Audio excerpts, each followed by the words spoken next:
Theresa May is a U-turn queen, isn't she? The definition of the Conservative Party. A political party promoting free enterprise and private ownership. They have scrapped several of their policies, but although they have done that, they go against Labour's amendments. But now it seems they're taking on the policies as their own. There are roughly 7 policies that have been scrapped from the Tory manifesto.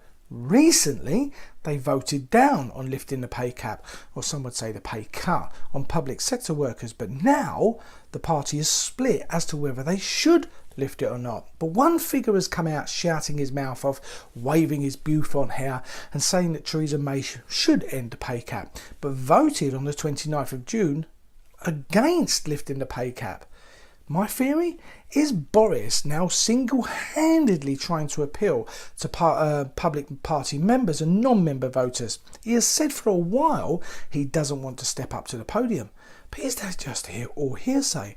He is now trying to appeal to the public sector workers in the hope that when the time is right, he will strike and take over from Theresa May. But having said that, most, if not all, the Tories stuck together on this. But why?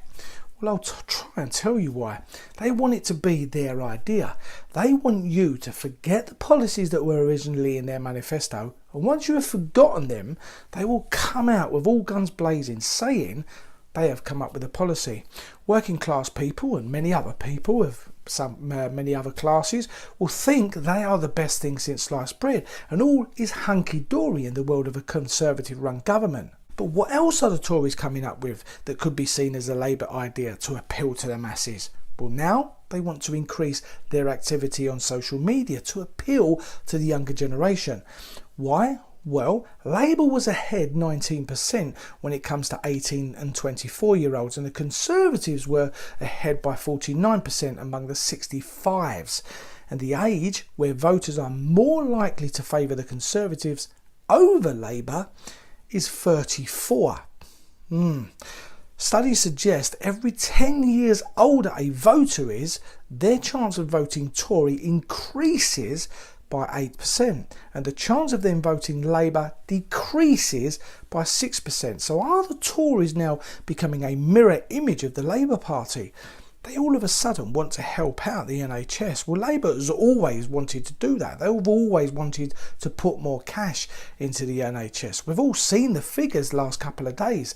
There is a 51% rise on nurses and midwives leaving the NHS over the last 4 years, and that in many cases means bringing in agency nurses to fill the gaps in rotas on shift.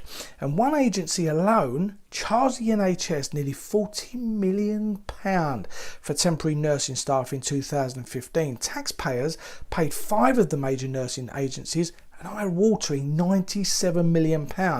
But what other surprises are there with the NHS? Well, NHS England said it faced a funding gap of £30 billion by the end of 2020, even if government spending kept up in line with inflation. So it needed that much more, or will need that much more, to deliver care to a growing and ageing population. Now, assuming it made no savings itself, but you always hear of the government saying they are putting in the extra funding. Theresa May even mentioned an import of 10 million when she was being interviewed by Andrew Neil.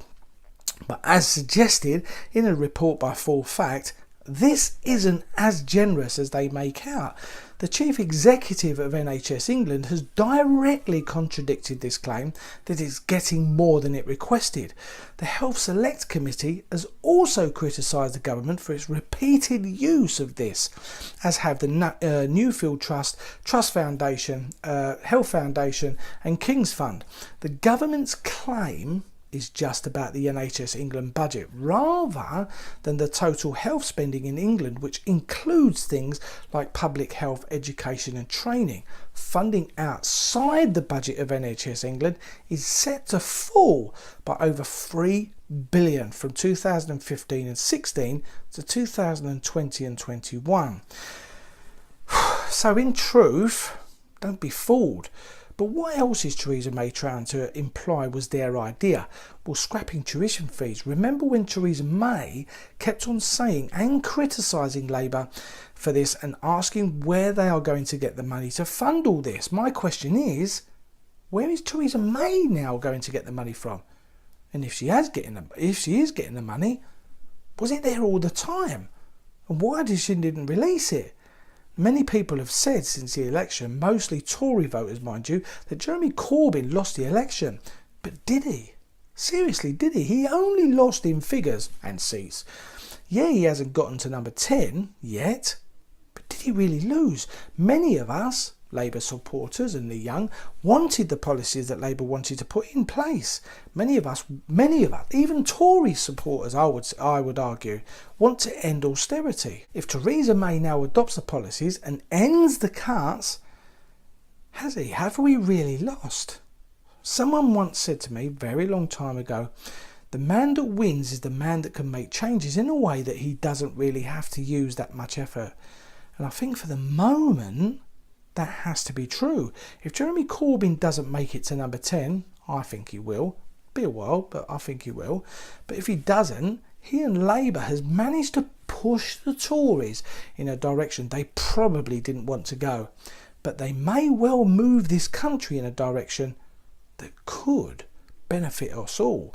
So ask yourself, who, in real terms, won the election? What do you think now the Tories may well be moving towards helping the less fortunate and the working class? What do you think about what I have said about the Tories mirroring Labour? Whatever you think, place a comment in the box below and let us all know. If you are a nurse or a doctor, let us know firsthand what is going on in the NHS. But first, don't forget to click subscribe. That way you won't miss out on the discussions. Don't forget to share this video. Thanks for watching, and I will see you again soon.